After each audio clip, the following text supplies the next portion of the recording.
متابعينا الكرام، شوفون العوائل العراقية والقوات الأمنية منتشرة في شارع الطابو، واليوم الاحتفال في بداية رأس السنة الجميلة، إن شاء الله تكون سنة خير ومحبة على العراقيين جميعا. كما تشاهدون هذا الاحتفال الجميل والأجواء الجميلة في إديالة بالتحديد بعقوبة، وتشاهدون عوائلنا الجميلة اللي تدخل إلى شارع الطابو بالاحتفال. تحية لقواتنا الأمنية، تحية جميع المتابعين والمشاهدين وجميع المتواجدين. يا رب تكون سنة خير ومحبة وسعادة على الجميع. تشاهدون أعزائي المشاهدين العوائل طبعا تأتي من جميع مناطق بعقوبة اتجاها إلى شارع الطابو للاحتفال في بداية رأس السنة 2023.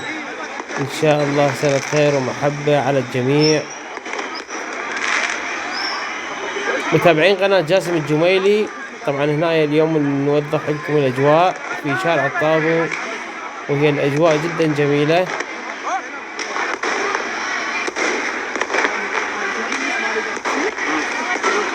ديالة اليوم تحتفل، ديالة اليوم أجمل.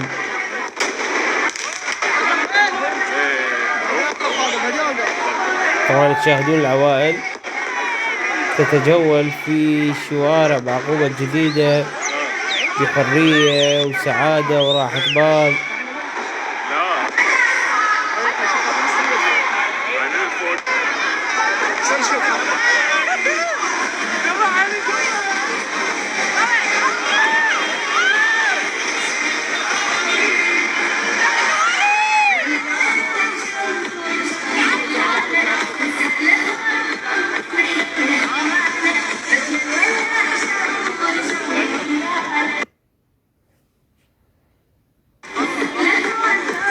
عوائلنا العراقية الأصيلة، تحياتي لكم أينما كنتم في هذه اللحظات الجميلة.